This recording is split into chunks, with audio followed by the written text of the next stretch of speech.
La última ocasión que nosotros estuvimos indagando en este campo especial de la metafísica, en la temática vinculada con la muerte, llegamos a unas conclusiones importantes que valdría la pena retomar en esta ocasión para que podamos nosotros darle continuidad a nuestra exploración filosófica. Dijimos, pues, que la fe más fuerte es la que soporta más oscuridad. La esperanza más fuerte es la que soporta más desesperanza. Y la caridad más fuerte es la que soporta más asco y repugnancia. Ahora, Santa Teresita es ejemplar en esto. Mostraba mayor diligencia con aquellas de sus hermanas en religión que le causaban la mayor antipatía. Tenía ganas de soltarles una bofetada, pero les ofrecía flores. Ahora, no se trataba de hipocresía, sino de la fuerza de una caridad perfecta. Y esto hay que tenerlo, digamos, como muy en claro. Pues bien, podemos entonces preguntarnos, ¿es legítimo el miedo a la muerte? ¿Cómo no tener miedo si se asegura la inmortalidad del alma? ¿No sería ese miedo fruto de la ignorancia? Cristo tuvo miedo a su muerte, no obstante que es Dios. La pregunta entonces central es, ¿por qué? ¿Por qué incluso Cristo tuvo miedo a su muerte, a pesar de que era Dios? Podemos decir, porque sabe de la inmortalidad de su alma de hombre. Eso lo sabe perfectamente bien. Está seguro de la resurrección y de la gloria prometida a su cuerpo.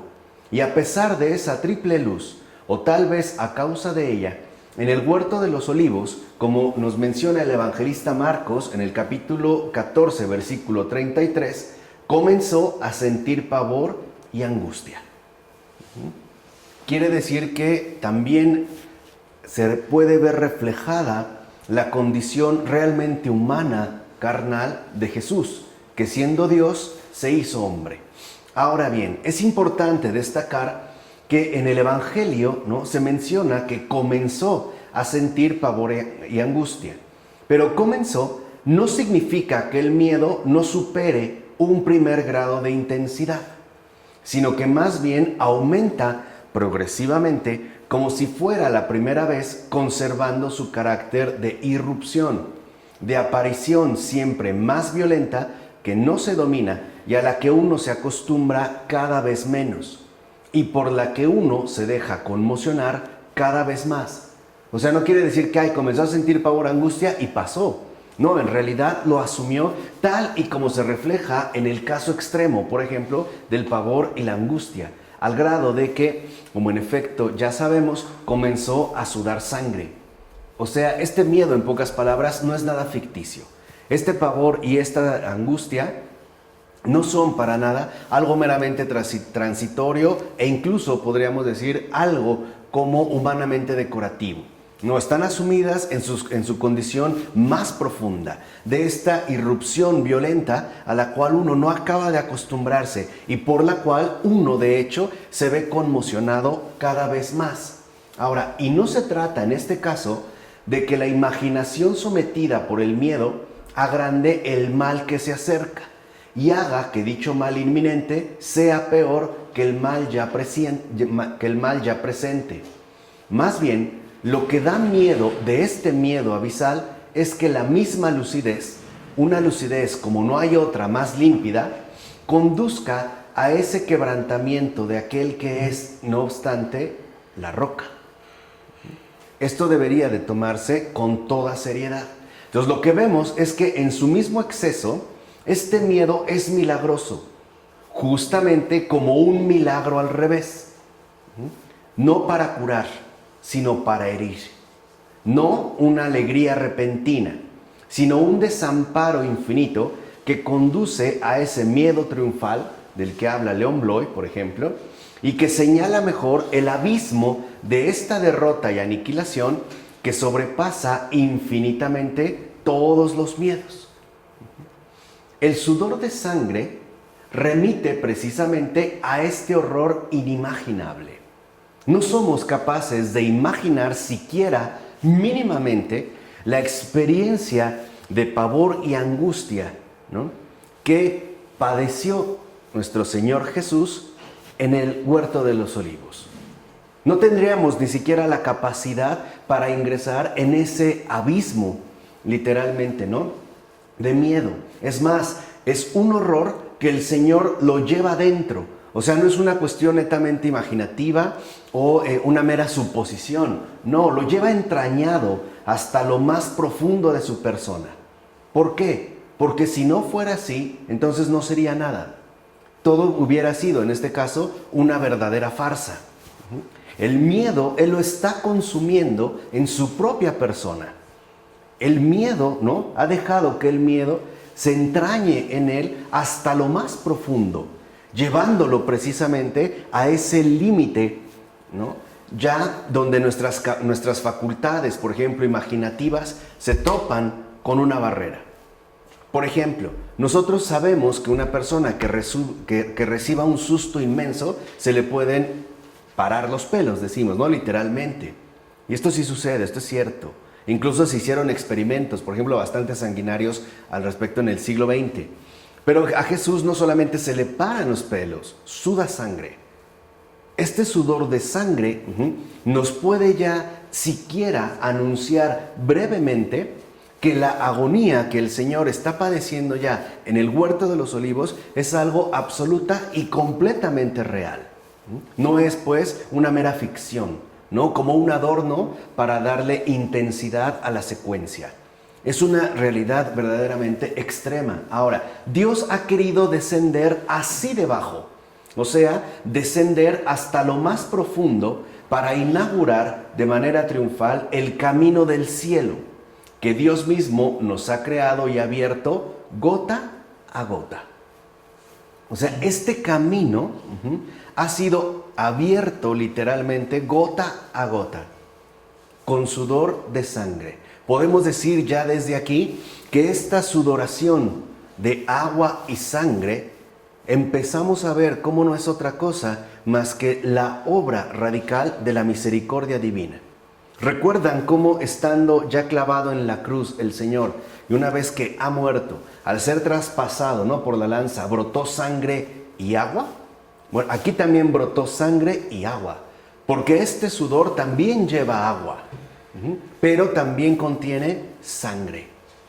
Es pues, por decirlo así, el desgarro, ¿no?, profundo de la misericordia para abrirnos finalmente por completo el camino al cielo, es decir, el regreso al Padre. Y podríamos preguntarnos, ¿se puede llegar más lejos aún?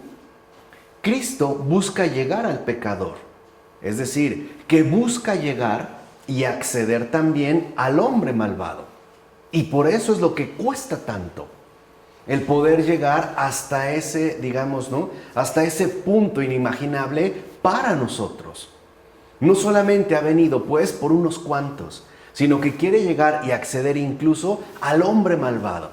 Es decir, hasta la criatura humana más malvada y depravada que uno puede imaginar, hasta allí. Y si para llegar allí es necesario que Dios mismo sude sangre, lo hará. De hecho, como sabemos, lo hizo. Por eso, digamos que se deja, ¿no?, caer. Literalmente se entrega gota a gota para llegar incluso a aquel que esté más perdido.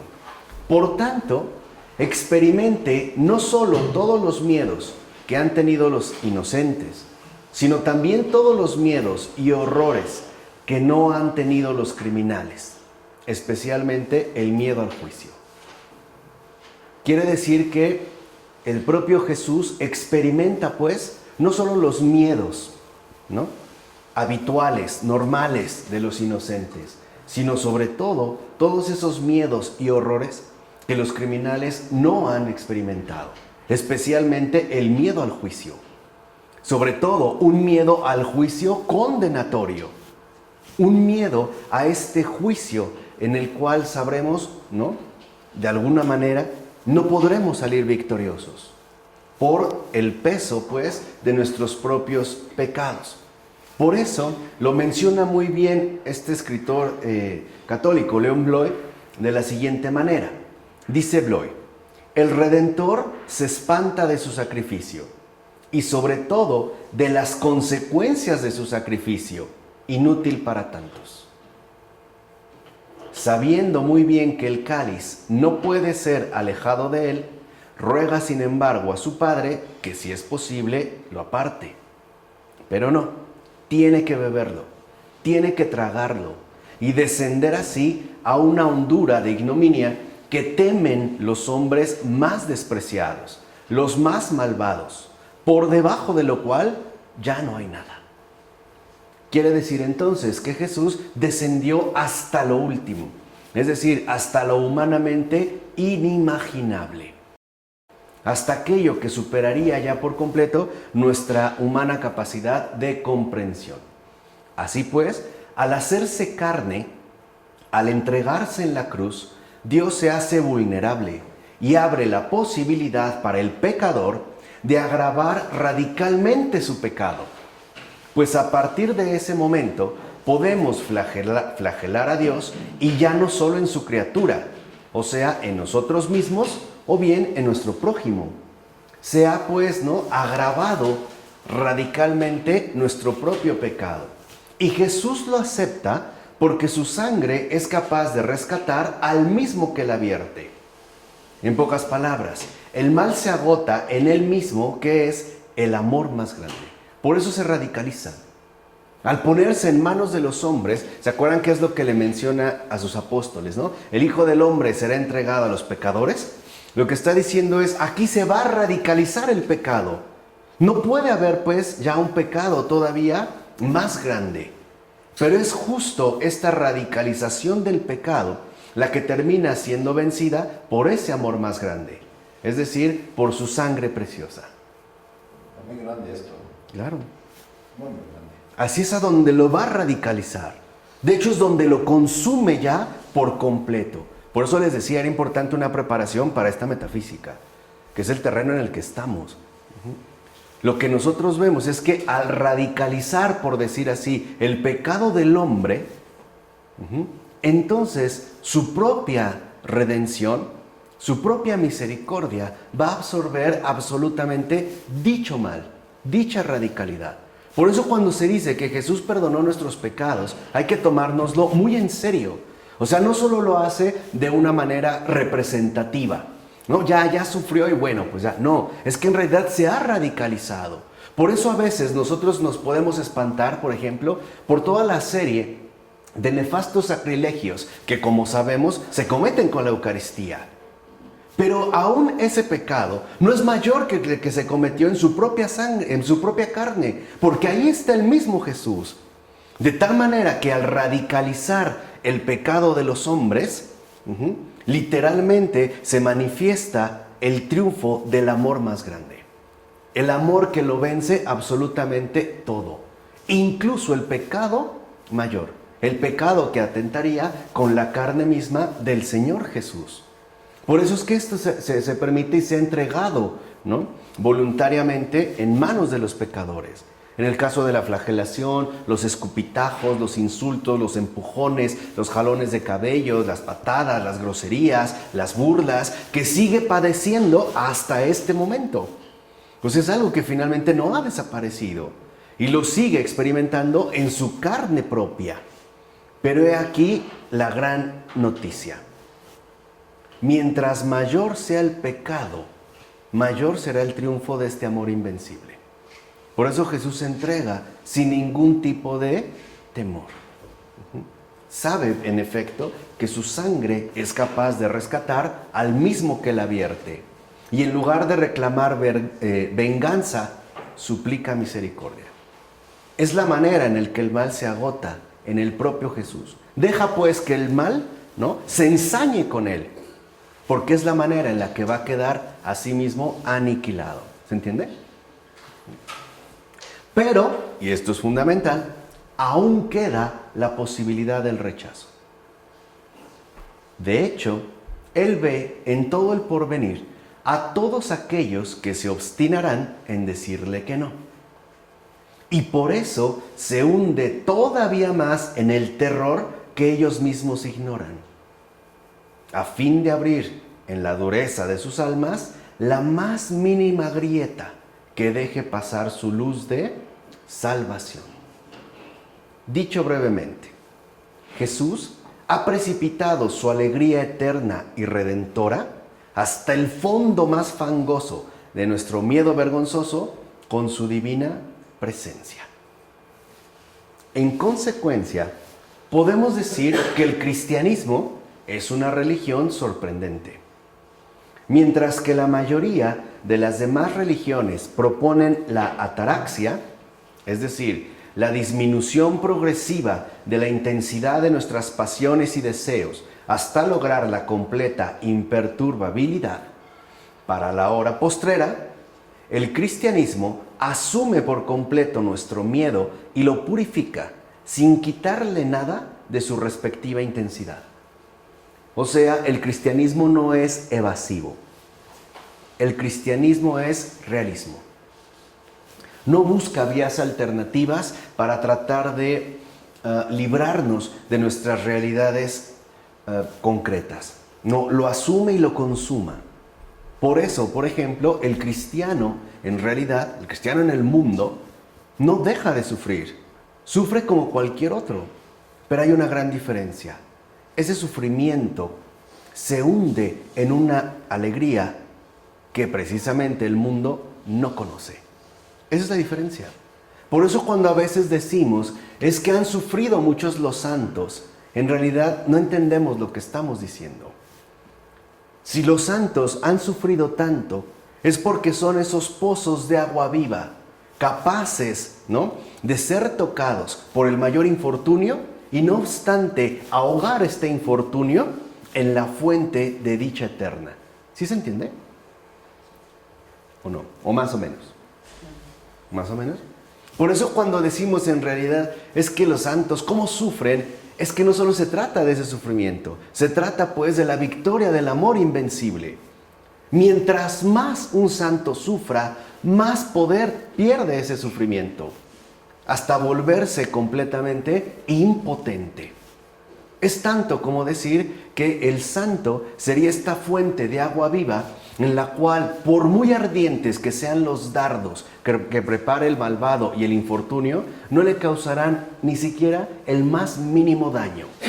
Al contrario, se irá extinguiendo el poder del sufrimiento. ¿O no es verdad que es lo que muchos han aprendido a través, por ejemplo, del testimonio que ofrecen los santos? En pocas palabras, que el sufrimiento, por muy severo o duro que sea, no es justo el que tiene la última palabra. ¿No es esta una de las enseñanzas más radicales que Jesús nos ha venido a revelar? ¿No es esta, pues, agotamiento del pecado, ¿no?, en este amor más fuerte incluso que la propia muerte, lo que transfigura por completo nuestro modo humano de vivir? Esta es, pues, una perspectiva muy importante. Ahora bien, si el cristiano ha de seguir a Cristo, su guía y maestro, le es necesario entrar en su santo miedo ante la muerte. Por supuesto, él no podrá alcanzar hasta el infinito ese terror mortal y deberá más bien conformarse modestamente con un miedo terrible, sí, pero limitado. Y ese también es una diferencia sustancial. Por mucho que digamos que un santo sufre, pero ya entendimos la cuestión fundamental que hay aquí, eso no quiere decir que su sufrimiento sea comparable al sufrimiento de Cristo. Por muy fuerte que sea, siempre será algo limitado. Es decir, estará pues, ¿no?, como moldeado o permitido según nuestras propias condiciones. De tal manera que al compartir con Jesús ese infinito terror mortal, aunque sea atroz para nosotros, será a final de cuentas algo limitado. Por su parte, Cristo descendió al abismo como explorador, ahondando en ese más allá de lo concebible, y nos espera allí donde nadie lo esperaba a Él, y nos sostiene allí donde no había nadie para sostenerlo a Él.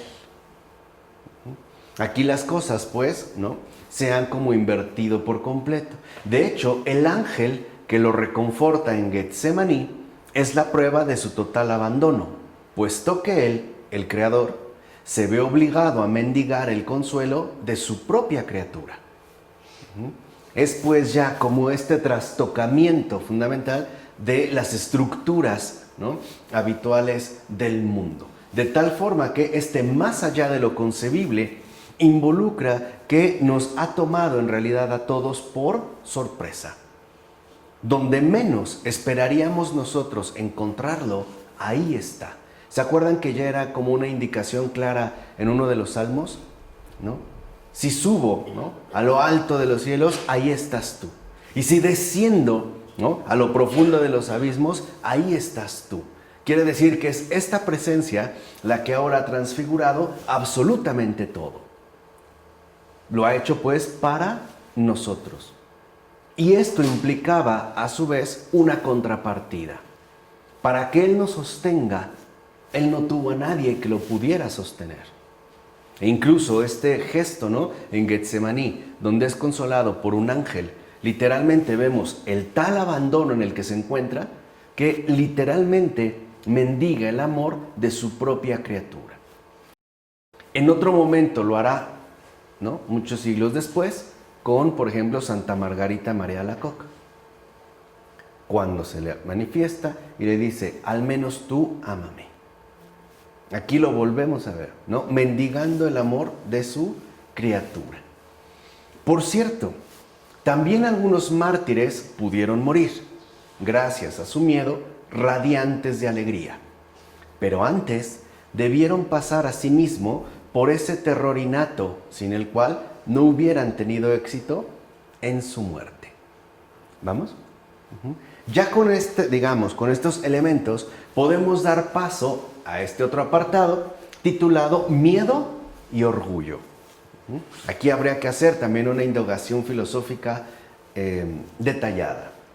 El amor propio es la única afección humana que no muere, sino hasta unos minutos después que el propio hombre.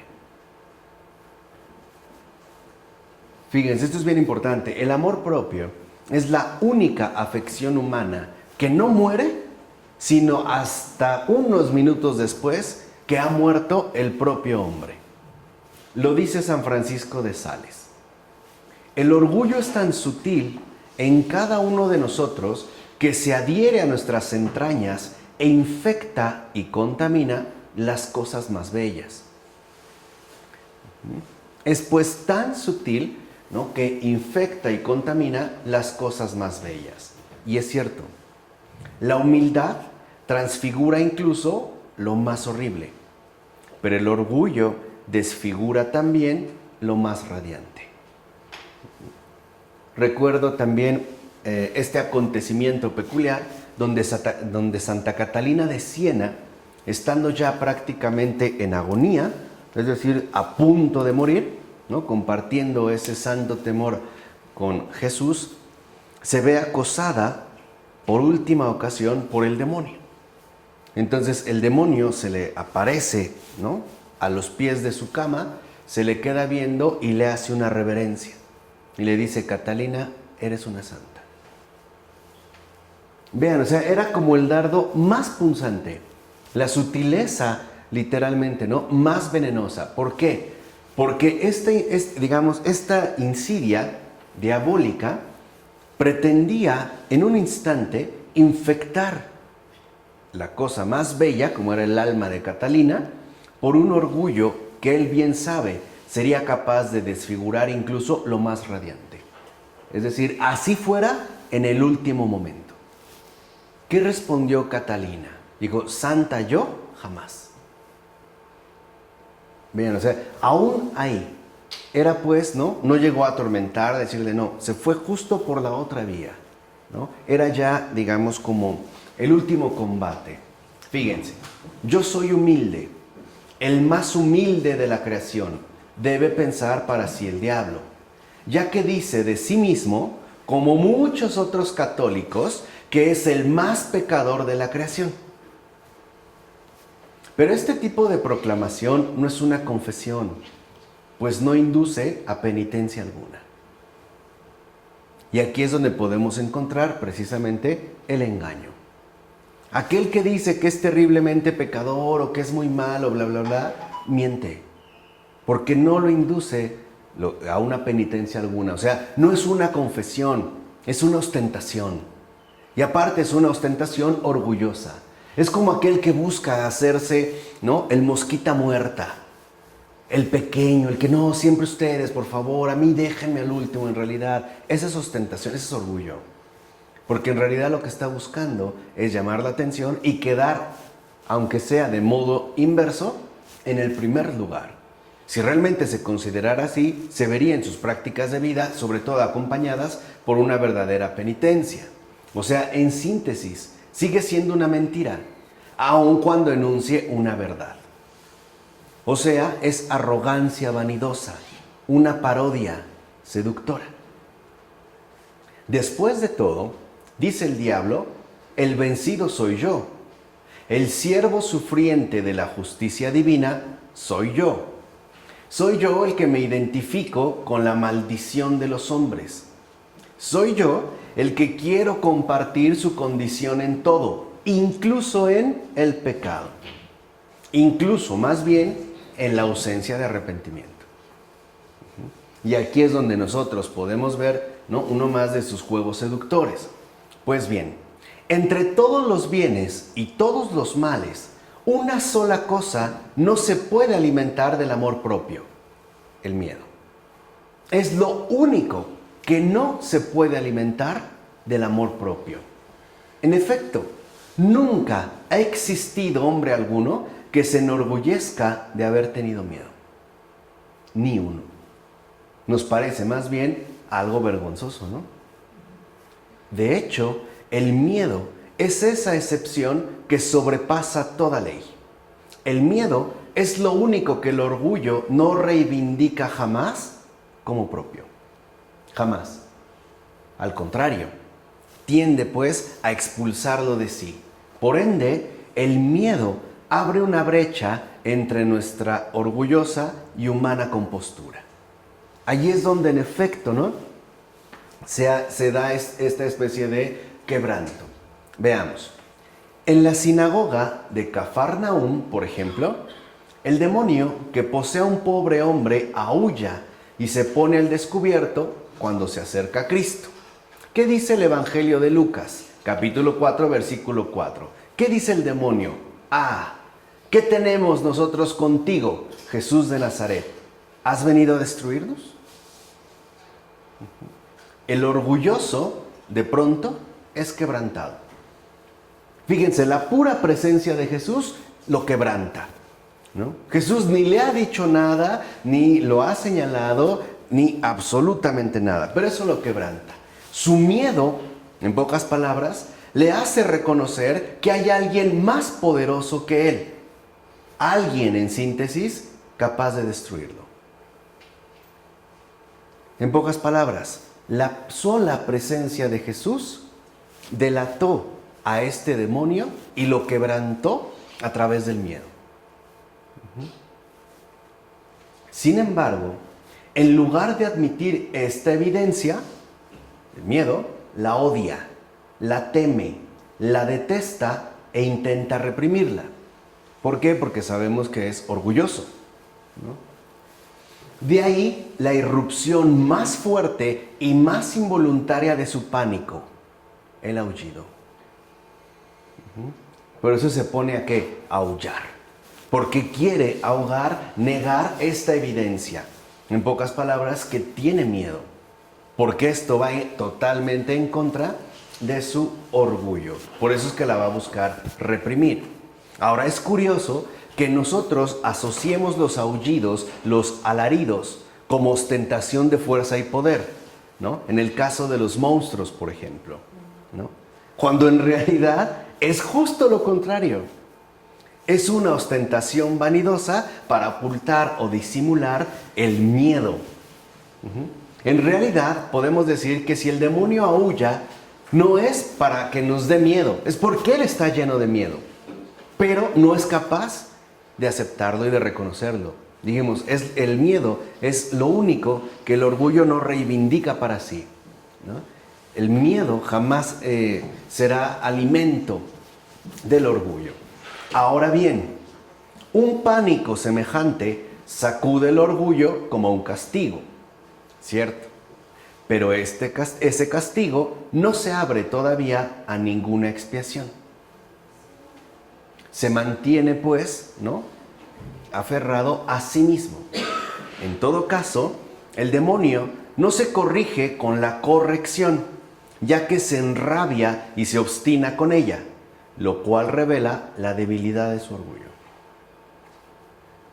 Entonces, cuando el Evangelio dice, ¿no?, que se pone a aullar y a dar alaridos, ese alarido lo que revela es la debilidad de su orgullo. Es decir, de un orgullo incapaz de reconocer y aceptar abiertamente que tiene miedo, porque está ante alguien más poderoso que él, tan poderoso que es capaz no de vencerlo, destruirlo, aniquilarlo. Por eso el demonio con los hombres se busca poner al tú por tú, porque el hombre lo puede vencer, pero no lo puede aniquilar. Por eso aquí la cuestión es totalmente distinta. Por eso podemos decir entonces que esta debilidad de su orgullo, ¿no?, es lo que se revela en su especie de reacción espontánea, que aparte no puede disfrazar. Ahora, para nosotros, afortunadamente, las cosas funcionan de otra manera. No somos demonios. En efecto, el miedo vergonzoso nos humilla, y su humillación puede abrirnos a la humildad, o sea, a la expiación.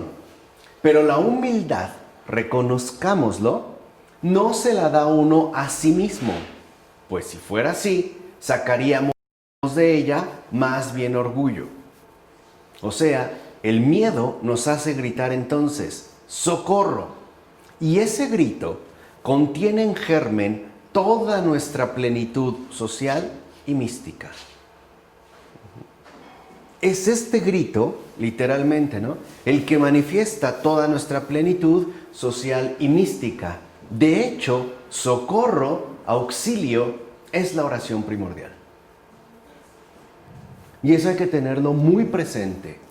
Es la oración primordial, es decir, aquella que nos orienta y dirige hacia el otro que nos trasciende. Y dicho sea de paso, esta oración primordial es lo único que en verdad nos hace existir, o sea, salir de nuestra supuesta autosuficiencia. Ahora entienden también por qué Pedro, cuando se hunde en las aguas, lo primero que hace es pedir auxilio. Dios mío, sálvame, auxilio, socorro. Y si Pedro es entonces la piedra de la iglesia, entonces la primera oración que aprendió la iglesia con Pedro es socorro, auxilio. O sea, la iglesia que ha aprendido a salir de su supuesta ¿qué? Autosuficiencia, que dirige y orienta todo su ser hacia aquel que le trasciende. Es decir, que reconoce a Dios como Dios. Ahora, este reconocimiento, por favor, no es intelectual. Por eso estamos mencionando a Pedro. Es experiencial, es de vida. Tiene pues que volverse algo real y concreto. Y una vez que la cabeza lo ha experimentado, los demás también pueden seguir sus pasos. Por eso si lo ven, en ese pasaje que a mí en lo particular me fascina, ¿no?, del Evangelio, aunque viene caminando sobre las aguas y ya es algo espectacular, no lo adoran como Dios. Lo adoran después de que salva a Pedro. Y lo dice claramente el Evangelio, ¿no? Entonces sí, subieron a la barca y todos los apóstoles se postraron y lo adoraron. No lo adoraron por verlo caminar en las aguas. No, lo adoraron precisamente porque Él salva, porque responde a la petición que le dirige su propia criatura. Es decir, ahora sí ya se manifiesta como lo que es, el Salvador. ¿Vale? Entonces, para ser verdaderamente cristiano, uno tiene que aprender a salir de su supuesta autosuficiencia. Por eso a veces se nos irán quitando una a una nuestras endebles y engañosas seguridades. Por ejemplo, estabilidad económica, seguridad laboral, planeaciones de retiro, condiciones óptimas de salud, amistades influyentes y poderosas, coeficiente intelectual. Por eso entienden el por qué el deterioro que experimentamos con el paso del tiempo. O lo hacemos o lo hacemos. Al grado de que ya en la vejez, y más adelante lo abordaremos, incluso muchas personas tienen que ser cambiadas y bañadas por alguien más. Aún ahí. Hay personas que ya llegan a un punto en el que son incapaces de valerse por sí mismas. Por eso así empezamos y por eso así terminamos. Para volver a recuperar nuestra experiencia humana fundamental. La insuficiencia propia. ¿Sí se entiende? Por eso, aunque estamos muy pequeños, pero arraigo en carne, después la tendremos que volver a ejercitar. Por tanto, la petición de auxilio es el primer gran don, es un don. Gritar socorro es ya el primer recurso de salvación, aquel sin el cual no puede ser tendida esa mano que viene de lo alto. Por eso en el Evangelio está claro. Pedro camina, se hunde y no es que Jesús lo saca. No, y grita Pedro. Y una vez que ha dado este grito, la petición es atendida de inmediato. Y así es el Evangelio. Y de inmediato Jesús lo tomó de la mano. Y acuérdense también, desde el Antiguo Testamento se mencionaba esta presencia salvadora de Dios como la mano que me saca, por ejemplo, del abismo. Como la mano poderosa capaz de vencer incluso a la muerte. ¿Vamos bien? Así pues, gemir hacia Dios es ya su primera respuesta. Es el don que nos ha concedido, el poder gemir hacia Él. Esa ya es una respuesta. Quien experimenta su ausencia tiene ya la gracia de volverse hacia Él, de buscarle. Por eso es que a veces en nuestra vida espiritual hay cambios de paisaje interior. A veces tenemos consolaciones y a veces tenemos desolaciones. Y en el momento de la desolación, por ejemplo, es el momento preciso y propicio para volver de nuevo nuestra atención a Él.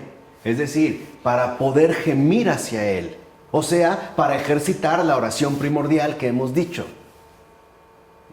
Por eso es que precisamente se presenta de este modo. Entonces, es de hecho, ¿no?, este gemir hacia Dios, la experiencia fundamental de la Iglesia, que como ya dijimos ahorita, ha sido vivida en carne propia por el apóstol Pedro, es decir, por el primado de la realidad eclesial. Si Pedro no hubiera tenido esa experiencia, no podría ser el primado de la Iglesia, no podría ser la piedra angular de la Iglesia. Y es por eso también que los demás apóstoles lo reconocen como la piedra, es decir, como el primero. Jesús se lo ha dicho, pero además se lo ha confirmado, y se lo ha confirmado en carne propia. Y esa es una cuestión que en efecto, por ejemplo, Pedro no ha llegado a entender ese momento, y no tiene por qué hacerlo. Ahora entienden por qué, a pesar de la negación que Pedro lleva a cabo, vuelve a Jesús. Ahora se entiende. Porque ya había experimentado en carne propia su propia impotencia y había experimentado la necesidad de, aún en el hundimiento, suplicar y gemir hacia Dios. Por eso puede volver a Jesús y lo hace. Cosa totalmente diferente con Judas. La diferencia con Judas Iscariote es que él sigue aferrado a su propia autosuficiencia. Y un ejemplo muy sencillo. Cuando llega esta mujer, ¿recuerdan que rompe este frasco de perfume fino, lo derrama? Lo primero que hace Judas es reprochar.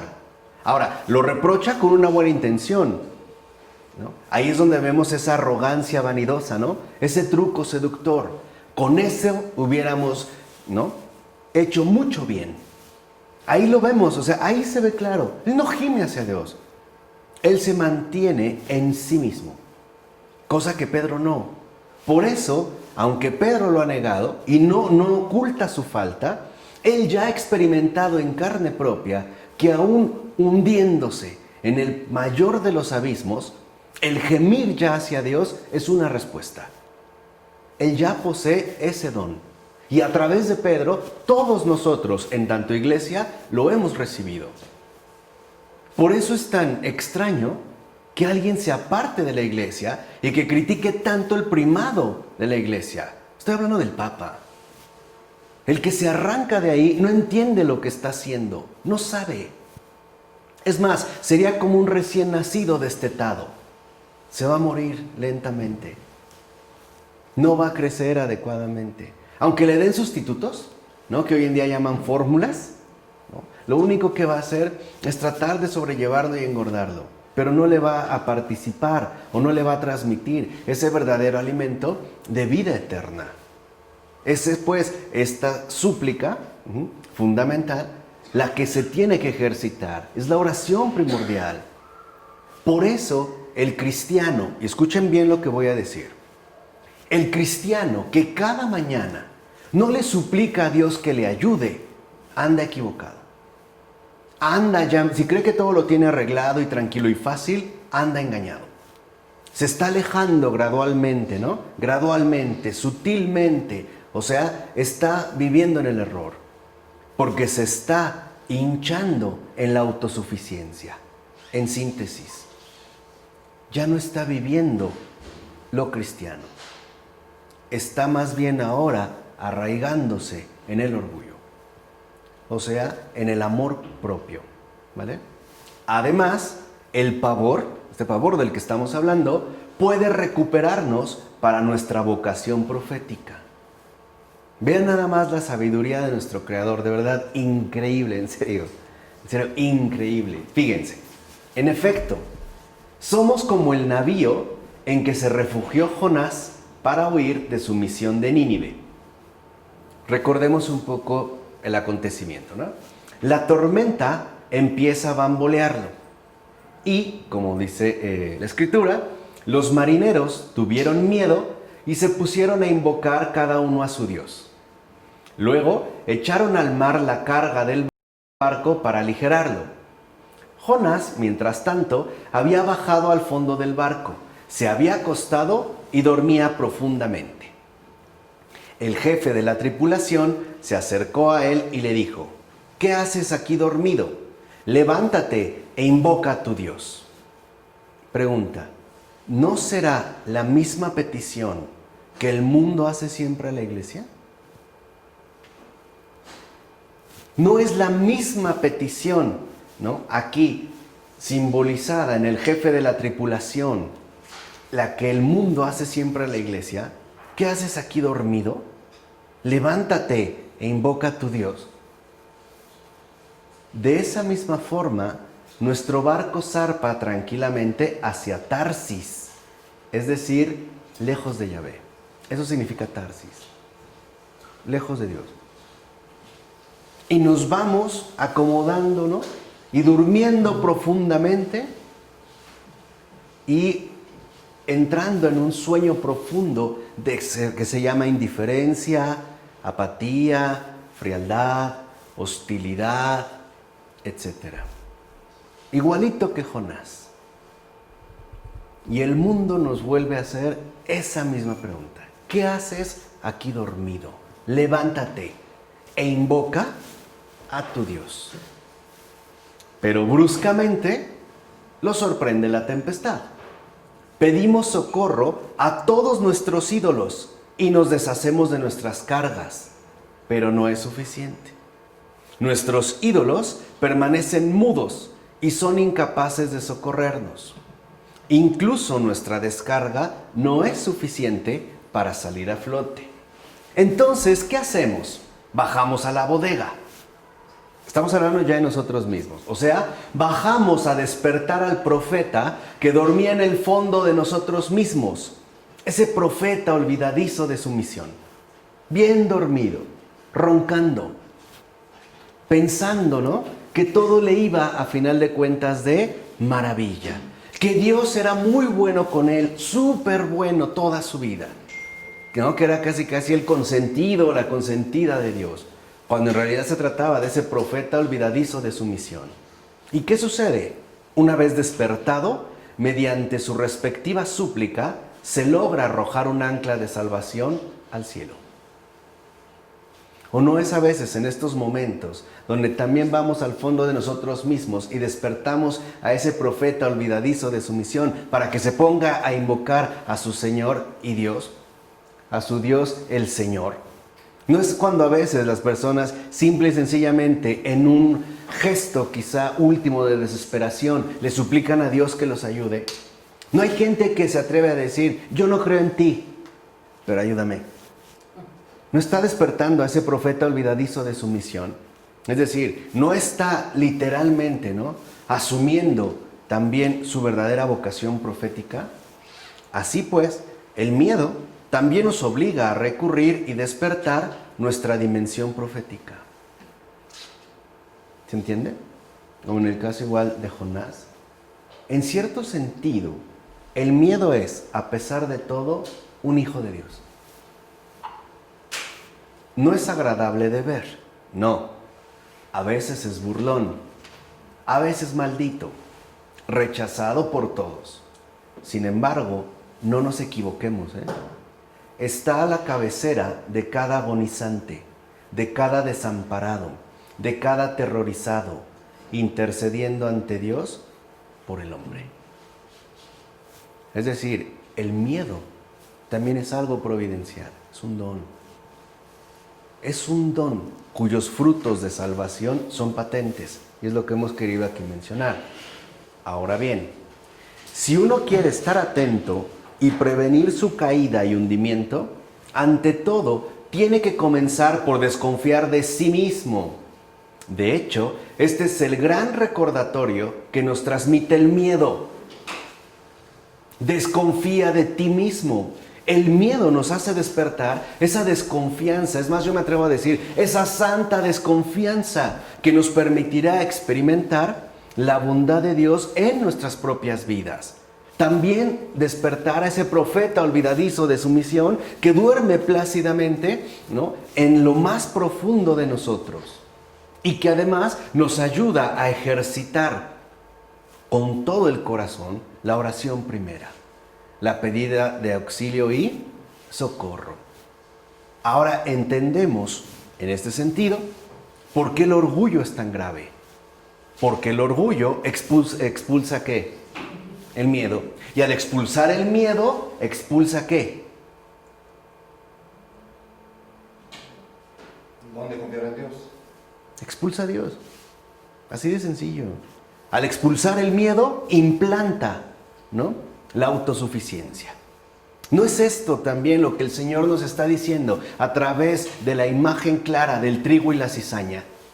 Que parecen ir creciendo, ¿no?, juntos y son idénticos. Y no por eso a veces, ¿no?, dicen, lo cortamos y ¿qué dijo el Señor? No, espérate.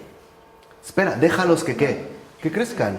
Al final vamos a ver dónde estaba colocado cada uno. Porque a veces queremos arrancarnos el orgullo pensando que es la cizaña y en realidad arrancamos la humildad, que era el trigo. Y cometemos errores graves. Entonces, por eso es que el orgullo lo que busca es erradicar de nosotros ¿qué? El miedo. Por eso también Jesús manda a los discípulos de dos ¿qué? En dos. Ahora, a ver, díganme, ¿por qué de dos en dos? Me lleva el tren. Para que desconfíen de sí mismos. Por eso no los manda solos. Por eso no le dice, tú lo vas a hacer solito. No, los manda de dos en dos. Desconfía de ti porque no vas solo. Siempre necesitas ¿qué? De un compañero. Ahí están los compañeros de misión, ¿no? Complementan. Si no, caeríamos en autosuficiencia. Pues yo lo hago todo, ¿no? O yo lo hago todo. No, es esto, esa es la lección fundamental, desconfiar de uno mismo. Por eso los manda de dos en dos. Reconocer pues nuestra necesidad y reconocer también que en efecto, ¿no?, al desconfiar de nosotros mismos, vamos por el buen camino, vamos por el camino de la humildad.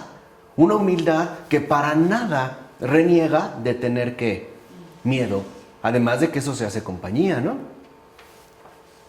Pues como dice el gran Joseph Ratzinger, el hombre debe tener en primer lugar miedo de sí mismo, a fin de llegar rápidamente al buen camino.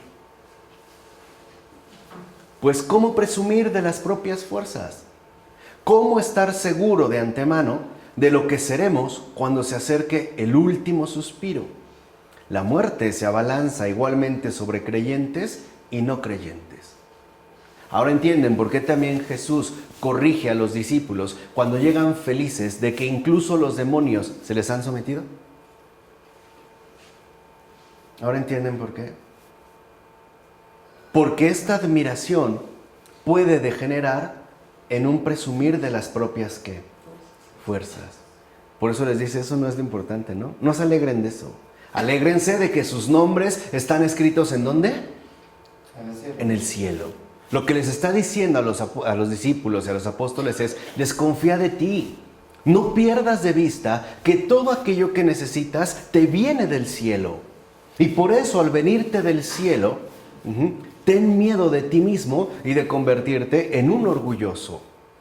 Ten en cuenta que las necesidades que atraviesas es lo que te permite mantenernos en una relación mucho más que estrecha, mucho más íntima. De tal manera que al sentirte siempre necesitado, experimentas mi presencia también consoladora. Mi presencia ¿qué? Cercana. Ahora entienden por qué los preferidos de Dios son los pobres. En todos los sentidos. Materiales, espirituales, afectivos, intelectuales, etc. Porque es esta indigencia la que rompe con la supuesta autosuficiencia y dirige toda la atención, todo el corazón hacia Dios mismo. De hecho, en el último momento ya no hay judío ni gentil, ni amo ni esclavo, ni rico ni pobre, ni hombre ni mujer. Solo habrá una pobre cosa que tiembla, que tiene miedo, que se siente perdida. El problema es que hoy en día, por lo regular, están tan narcotizados, ¿no?, tan adormilados, que pareciera que no sucede ¿qué? Nada. A veces decimos, no, ni sufren. Estaba en el hospital, ¿no? Siempre entramos. ¿Y qué es por lo regular lo que nos dicen cuando una persona está en el último momento? Díganme si no es verdad que por lo regular los tienen sedados. Para engañarnos, para hacernos creer que con la muerte, con la llegada de la muerte no ocurre absolutamente ¿qué? Nada, ni temblores, ni temores, ni nada. Que todo fue de lo más tranquilo, que todo fue de lo más apacible, ¿no? De lo más lindo. Entonces, ¿qué hacer entonces? Pues abandonarse a Dios. Y eso es justamente lo que el Señor nos pide. Ahora, pero si uno cree que puede abandonarse por sí mismo, es decir, si uno cree que podrá realizar por sí mismo esta última y definitiva acción, tratando de reservar para sí ese último gesto de salvación, entonces, ¿no será más bien un arrogante cuyo orgullo se resiste a desaparecer? No es el mal de Lutero. No es el mal profundo de Lutero que se resiste en tanto arrogante, orgulloso, a desaparecer, incluso en el último instante. ¿Cómo está eso de que si tienes fe, estás salvado? Locura extrema. No es reservarse la salvación para uno, dar el paso final por uno mismo. No es incluso haber presumido, ¿no? Ya me imagino llegando ante Dios presumiéndole de mi enorme fe que me obtuvo la ¿qué? La salvación. Claro, Él la dio, pero yo me la gané. ¿Sí se entiende? Esa es la desfiguración radical del protestantismo. O sea, la anulación radical, ¿no?, de la gloria de Dios. Es querer la gloria para uno. Por eso va muy bien en el ámbito protestante con el éxito económico. Claro, me va bien porque trabajo, porque le echo ganas, porque me lo he ganado, ¿no? Y por eso le llaman bendición. Soy muy bendecido. Más bien tendrían que decir, soy muy autobendecido. ¿No? A final de cuentas, este triunfo, ¿no? El triunfo de mi fe me pertenece. Es ese arrogante orgullo que se resiste a desaparecer. Más bien, tendríamos que decir que cada uno de nosotros tiene que ser abandonado. Cada quien tendrá que reconocer que no tiene fuerzas por sí mismo para abandonarse al misterio. Es decir, que ya no puede hacer nada para sí ni por sí mismo. Y ojo, en esto consiste la aceptación total de Dios. Ahora entienden por qué en el momento de nuestra muerte o de la muerte que tendremos que atravesar, vamos solos. E incluso nuestra certeza más inmediata, que es el cuerpo, queda como, ¿no? Anulado. ¿Se entiende? ¿Se entiende ahora el por qué? Porque incluso aunque nuestra experiencia esencial es encarnada y todo lo hemos vivido a través del cuerpo, incluso en ese momento se nos despojará también del cuerpo, porque esa es la total aceptación de Dios. Es ese reconocimiento definitivo de que incluso por nosotros mismos no seremos capaces de abandonarnos al misterio. En pocas palabras, de entregarnos ¿qué? A Dios. Más bien tendremos que ser recogidos por Él. Solo entonces estaremos realmente a merced del Eterno. Solo entonces caeremos realmente desnudos y anulados. Esto es, humildes en sus manos. Solo entonces. En todo caso, Dios nos abandona completamente en esa hora. Justo para que nos abandonemos completamente ¿qué? A Él. Ese es el paso definitivo. Así pues, una vez que hemos tocado el fondo de la propia insuficiencia, ya no nos queda nada más que Dios. Ahí sí, Dios es lo único, el todo, lo absoluto. Ya no hay más. Todo es Dios. Porque ¿no es eso acaso lo que se supone que nosotros esperamos para toda la eternidad? ¿O solo lo estamos programando en términos de un rato? Como comentaba Rabí Bunam, decía este rabí, ocurre exactamente como con un pobre cuyos vestidos están hechos jirones y que no ha comido hace 3 días.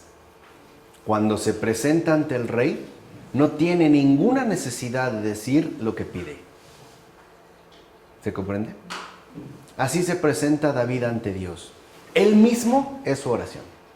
¿Cómo estaba David? Después de haber quedado en su arrepentimiento, en su penitencia, bañado en ceniza, demacrado, ¿no? Él mismo es su ¿qué? Su oración. ¿Qué pasa entonces en el abandono completo de esa última hora? ¿En qué nos convertimos? Nosotros mismos. En oración viviente. Indigencia. Necesidad. Entrega. Ese es el misterio fundamental de esa última hora. Ya no necesitamos hablar. Lo que somos, a la luz de la verdad, lo dice absolutamente ¿qué? Todo. Ya. Es como David cuando se presenta ante Dios. Él mismo es su oración. Ciertamente, el que agoniza, despojado de todo, y especialmente de las lecciones de los libros piadosos, pobre, cubierto de jirones e impotente, puede que ni siquiera alcance a confesar su fe, al menos con toda formalidad. Pero él mismo es la fe que de hecho espera ofrecer como confesión. Esa será nuestra última y definitiva confesión. Ahí ya no interviene lo que decimos. Ahí ya tendrá que ver lo que realmente ¿qué? Somos. En este caso, ese miedo radical de uno mismo puede abrirse al no tengáis miedo del Mesías. ya que solo al que en verdad tiembla de miedo puede abrírsele el oído de su alma. Por eso nos dice, no tengáis miedo, porque llegar a esta, digamos, a este despojo definitivo da miedo. Sobre todo, ¿cuál miedo? ¿Cuál es el miedo más esencial que aquí se hace patente, que aquí se manifiesta? El miedo a no ser aceptados y amados en nuestra verdadera nulidad, en nuestra verdadera pequeñez, en nuestra desnudez, en nuestra insuficiencia. Porque no es cierto que en el mundo nos hemos acostumbrado de que la gente nos quiere por algo, aun sea porque somos buenas personas, por lo que hemos hecho, por lo que tenemos, etc. Pues siempre es por algo, en pocas palabras. Hay un condicionante de por medio. Pero aquí estamos llamados a la luz de la verdad, literalmente, ¿no?, a contemplar nuestra nulidad. Y por ende, a aceptar el amor de Dios incondicional. Es lo que Dios trató de mostrarme de una y mil maneras, día con día, a lo largo de toda mi vida. Que Él me ama incondicionalmente, no por lo que hago, no por mis obras, ni siquiera por mis virtudes o por mi fe. Me ama porque me ha creado, porque es mi Padre. Y es este reconocimiento definitivo el que aquí se pone de por medio, el que aquí entra en juego. Por eso el no tengáis miedo de Jesús. No tengáis miedo de saberte amado por mí, así, tal y como eres. Así. Sin disfraces, sin ornamentos. Se acabó. Aquí solo está la verdad. Aquí todo es revelado a la luz de la verdad. ¿O acaso ustedes creen que los santos eran absolutamente impecables? Solo María. Solo María. Los demás no. Y aquí la gran diferencia. En esa última hora, la autosuficiencia o desaparece por completo o se aferra a su última batalla. En pocas palabras, es justo esta última hora la que nos va a enfrentar cara a cara con el amor incondicional. Es esa hora definitiva que ya podemos empezar a experimentar poco a poco, es decir, desde aquí. Es decir, solamente cuando todas mis defensas están por completo arruinadas, cuando se acabaron todas mis mentiras, etc., es que puedo decir, el Señor es la defensa de mi vida. ¿Quién me hará temblar? Es justo en esta metamorfosis profunda donde podemos decir que en síntesis el orgullo no tiene ya cabida. Y por eso el acceso al cielo está garantizado. Es el último momento, la última, vamos a decirlo así, la última gran batalla. O nos despojamos completamente del orgullo, o nos encerraremos para siempre en ese círculo sin salida, en ese abismo tenebroso. ¿Vamos? Así pues, podremos pasar a la belleza de la creación y deseo de la muerte.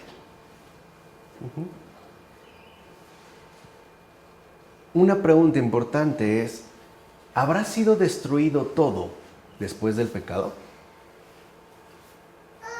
Los dones del Señor se dan sin arrepentimiento. Aún herida, esta tierra es bella. De hecho, no se puede odiar su barro sin odiar a su Señor y Dios. ¿Cómo comprender entonces el deseo que experimentan los santos de dejar esta tierra? ¿Cómo comprender ese deseo? ¿Cómo interpretar las terribles palabras de Teresa de Ávila cuando hablando de la vida eterna exclama: «Oh, ¿cuán otra vida debe ser esta para no desear la muerte?» De hecho, de ahí nace la posibilidad del mayor malentendido.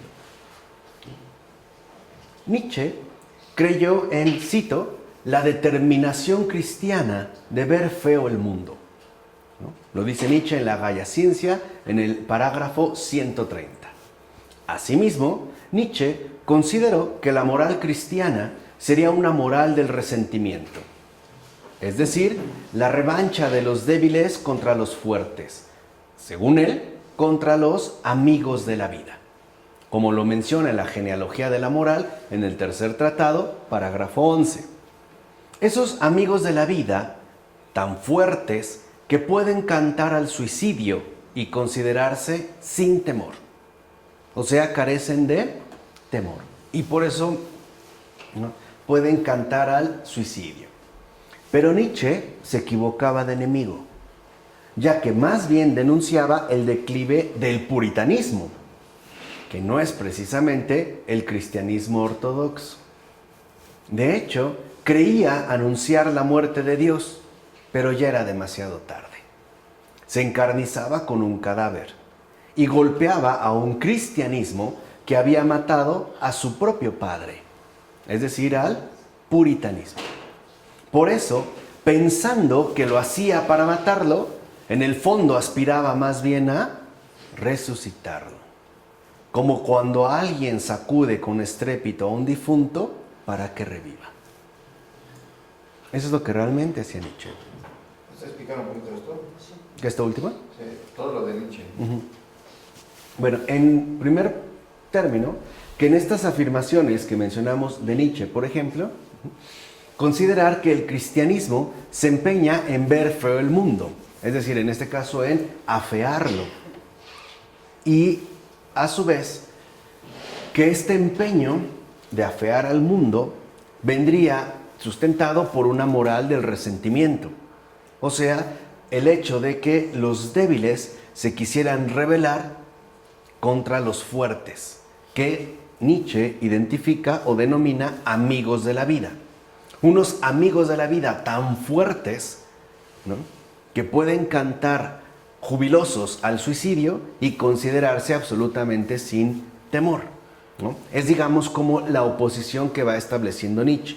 O sea, para Nietzsche, a final de cuentas, el cristianismo sería la degeneración radical de los héroes, ¿no?, de los fuertes, que ya habíamos mencionado en algún momento. Y por eso, de acuerdo con Nietzsche, es que se optaba por una especie de engaño donde se manifestaba que los débiles, los pobres, los excluidos, ¿no?, serían mucho más grandes que los fuertes y los poderosos, ¿no?, en cuanto a la moral cristiana. Ahora, Nietzsche, en este caso, se equivoca de enemigo. ¿Por qué? Porque los que verdaderamente habían afeado al mundo, no era el cristianismo ortodoxo, eran los puritanos. ¿Por qué? Porque recuerden que para el puritano, a final de cuentas, todo es pecado. Y son los puritanos los que van a empezar a hablar, o sea, esta beta protestante, ¿no?, de esas como grandes tres fealdades, ¿no?, de las cuales uno tiene que mantenerse lo más apartado posible. El mundo, para empezar, es malo, es feo. La carne, ¿no?, que involucra el cuerpo, de ahí que hay que taparse bien, ¿no?, usar faldas larguísimas, nunca maquillarse de más, no ostentar porque es pecado. Y por supuesto también el demonio, ¿no? Digamos, en pocas palabras, el mundo, el cuerpo, la carne serían idénticos a su dueño, ¿no?, en este caso al demonio. Ahora, cuando Nietzsche dice que es el cristianismo, lo que no ha entendido Nietzsche es que no es el cristianismo, es el puritanismo, que es una de las vetas que en efecto se van a desarrollar a partir del protestantismo y que va a arraigar precisamente en Alemania. No olvidemos que ahí es donde la reforma protestante va a causar el mayor estrago, o donde va a tener, digamos, su nicho central. Hacia eso se dirige Nietzsche. Ahora, lo que sí es claro aquí, ¿no?, y esto es algo que menciona Fabrice Ayash, es que cuando Nietzsche dice anunciar la muerte de Dios, en realidad ya es tarde. porque a ese Dios ya lo han matado. ¿Quién lo ha matado? Pues el propio puritanismo. Cuando se encarniza con este Dios que él anuncia su muerte, en realidad ya estaba muerto.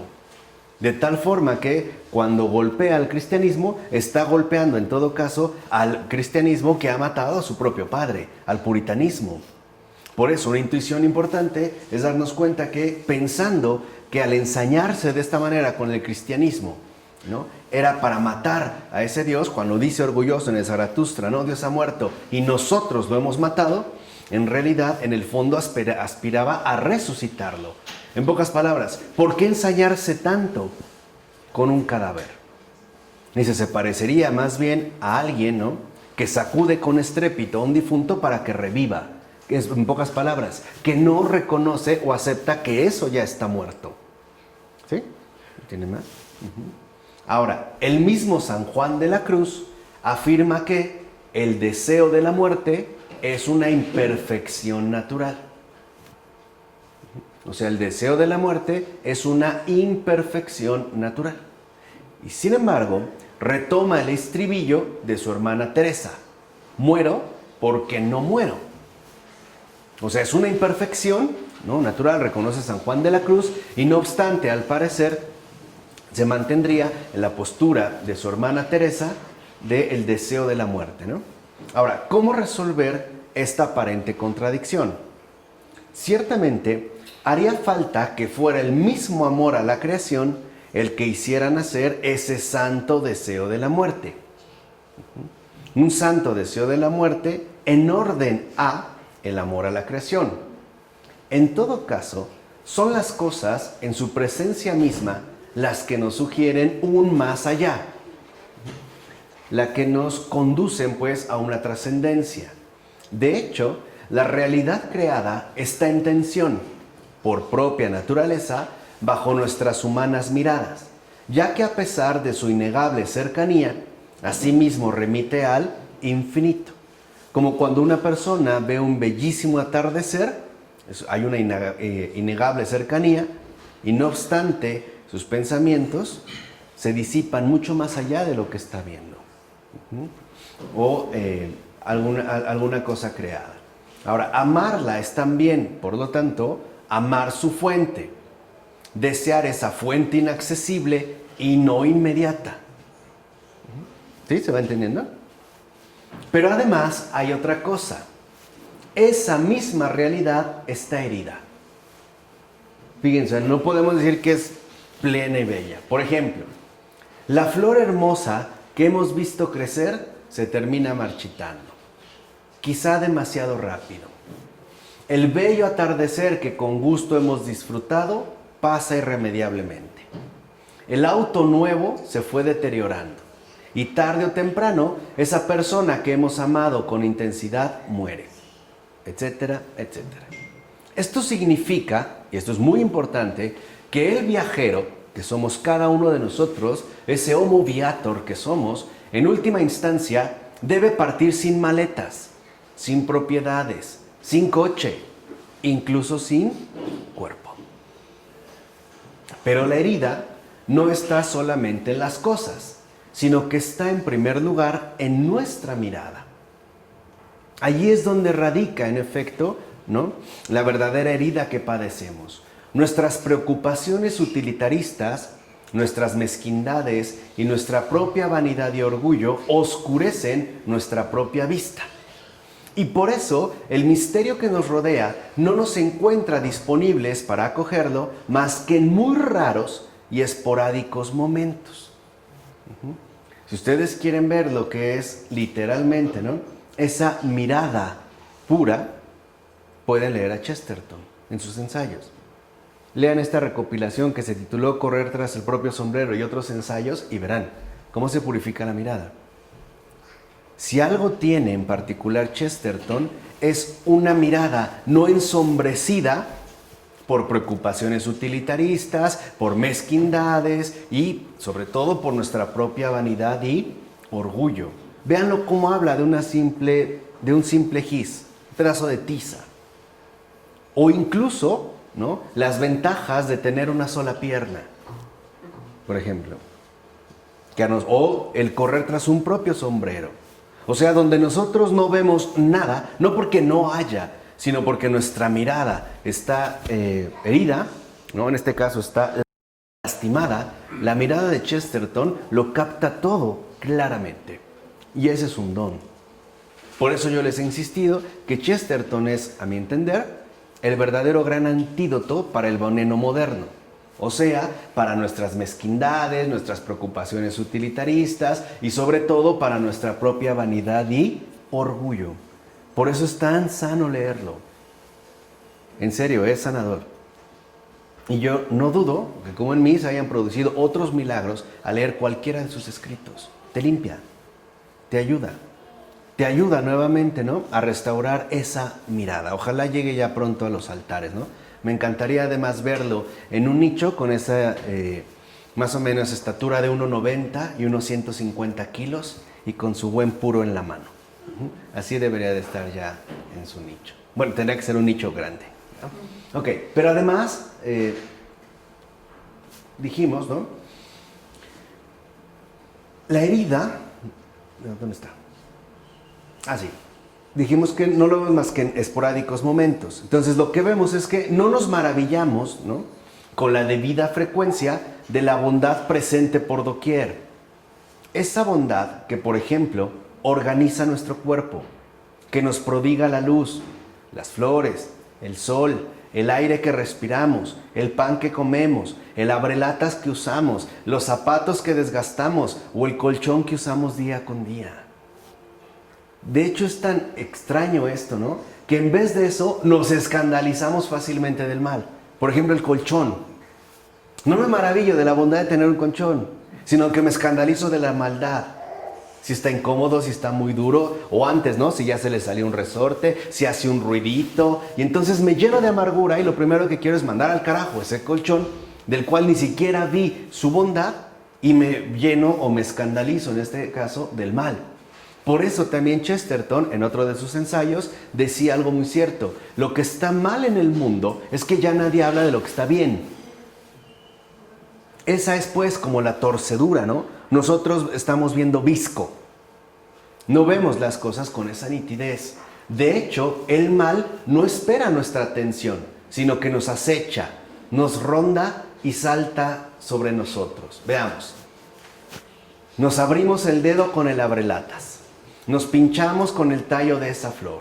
El auto se descompone. El cuerpo es sacudido por la tos. El sol nos produce cáncer de piel. Los zapatos nos sacan callos. El pan nos indigesta. Pero el mal nos hiere tan profundamente justo porque desfigura un universo que de hecho es bello. ¿Se entiende esto? Justo por eso. Porque el universo es bello. Y por eso el mal nos hiere tanto. Porque es justo como las cosas no son. Así, el desorden mal no nos golpearía tanto si en principio no estuviéramos habituados al orden belleza. La desfiguración supone de entrada las bellas figuras. Entonces, lo que vemos es que esta desfiguración es secundaria. Es también parte de lo que nosotros ya hemos insistido una y otra vez. El mal no es ni primario ni necesario. Es secundario y accidental. Así que si nos duele tanto cuando eso aparece, es justamente porque el bien y la bondad y la belleza primordiales son lo primario, lo básico. De ahí es justamente donde se ha brotado todo lo demás. Por eso, cuando nos hemos esforzado en sembrar, cuidar una flor, y de repente a lo mejor con una lluvia fuerte, una granizada, se quiebra, claro, nos enoja nuestro esfuerzo, pero nos hiere más porque sabemos que así no son las cosas. Que esa belleza originaria, ese orden belleza, ha sido desfigurado por algo secundario, es decir, por algo no esencial. Intuimos que no necesariamente las cosas tendrían que ser así. Así pues, aquí vemos, ¿no? Y el despliegue, el que se revela ante el mal y comienza a dudar de Dios, no puede hacerlo si previamente, al menos de forma implícita, no ha hecho un acto de fe en la bondad de la creación. Por ejemplo, los que dicen que si Dios existe, ¿por qué permite tantas catástrofes, tanto asesinato? Por lo menos ya ha hecho un acto de fe en la bondad de la creación. En realidad, ¿no? El rebelarse contra el mal supone anhelar esa bondad originaria. En pocas palabras, el que se queja, ¿no?, de que si Dios existe, ¿por qué las cosas están así? ¿O por qué el mundo está precisamente de esta manera? Es porque anhela a Dios. Y es esa presencia de Dios la que le permitiría purificar esa mirada. Contemplar, pues, las cosas en su verdad esencial, no desfigurada o escandalizada por lo irrelevante del mal, ¿no? Esto se puede apreciar a través de un ejemplo muy sencillo. A lo mejor tenemos una fiesta importante, la que quieran, y nos pasamos horas, días e incluso hasta meses tratando de encontrar el vestuario adecuado, el maquillaje y el peinado.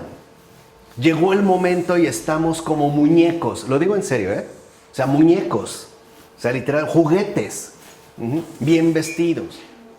Pero antes de partir nos dio un poco de hambre. Y entonces nos fuimos a husmear un poco en la cocina a ver qué encontramos y resulta que solo había mole. Entonces se me hace fácil comerme un taco y se me cayó una gotitita aquí. ¿Qué sucede? Todo se estropeó. Ahí se ve la escandalización del mal. Esa simple gotita lo estropeó, ¿qué? Todo. Para que vean qué fácil el mal nos roba, nos quita, nos arranca el consuelo de la belleza original. Para que vean con qué poca cosa. Entonces tú llegas y en lugar de que digan, oye, qué bien te ves, y esa mancha, igual toda nuestra mirada se centra en eso. Y esta mancha, ay, no te hubiera sido así, ay, no sé qué, ay, tal cual. Entonces toda la belleza se disipó. Aquí es donde vemos, ¿no?, cómo esta desfiguración de la belleza gana terreno. ¿Por qué? Porque acapara toda nuestra atención. De hecho dijimos, no nos espera, nos acecha, ¿no? Literalmente nos salta como una presa desprevenida. Ok, entonces tendremos por tanto místicos pequeños y grandes. Los pequeños desean contemplar las cosas de aquí abajo en su fuente. Los grandes, como Teresa de Ávila o Juan de la Cruz, son los que desean la fuente misma. Los pequeños místicos aspiran a vivir todas las cosas en la eternidad de Dios. Los grandes místicos aspiran a vivir la eternidad misma de Dios y por eso desean morir. ¿Se entiende? Los pequeños místicos son aquellos que, por ejemplo, dicen, ojalá este momento nunca pasara, ¿no? Quisieran vivir la eternidad de Dios, pero aquí, ¿no? O sea, vivir todas las cosas en la eternidad de Dios. Ojalá este delicioso helado de chocolate no se tuviera que terminar. O la lectura de esta novela no acaba. Esos son los pequeños místicos. Los grandes místicos, estos sí quieren vivir la eternidad misma de Dios. En pocas palabras, no aquí, sino ¿dónde? Allá, con Él. Y por eso desean morir. Pero ambos desean morir. Unos quizá abusando del alcohol o las drogas. Otros practicando la ascesis y la oración. Para finalmente gozar de ese mundo liberado del mal que nos asola. ¿O no es cierto? Ambos.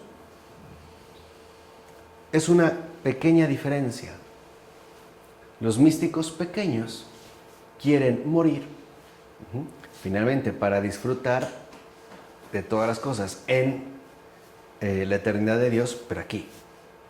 Quisieran que el efecto de esta droga no pasara, ¿no? O la fiesta no terminara, ¿no? Como en que se acostumbra que una vez que acaban las fiestas, no, pues hay que pagar 1 hora más o 2 horas más y ahora los mariachis y la tornaboda y la fiesta, pero al final se va a acabar. No la puedes alargar. En cambio, los grandes místicos lo que realmente quieren es a Dios mismo. Es la eternidad misma de Dios. Y saben que para eso hay que ir ¿a dónde? Allá. Y por eso se despierta el deseo de morir.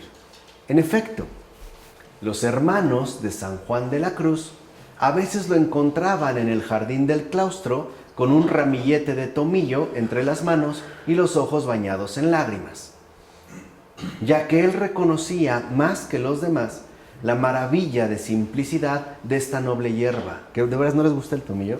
Riquísimo, ¿no? Que con su olor parece conocernos mejor que nosotros mismos, puesto que sabe tocar nuestra alma pasando a través de nuestras narices. Es lo que ocurre siempre con un aroma floral, ¿no? Sabe tocar nuestra alma pasando por nuestras narices. Y San Juan de la Cruz quería morir porque ese era el único medio de ver el rostro del autor de estos dones, porque era la única manera de poder respirar a fondo el espíritu creador del tomillo. En síntesis, este gran místico quería al esposo mismo y no solo sus ofrendas y fieles mensajeros. Quería al dador de los dones y no perpetuar esos dones. Santa Teresa de Ávila no desea otra cosa. Ambos van exactamente en la misma línea.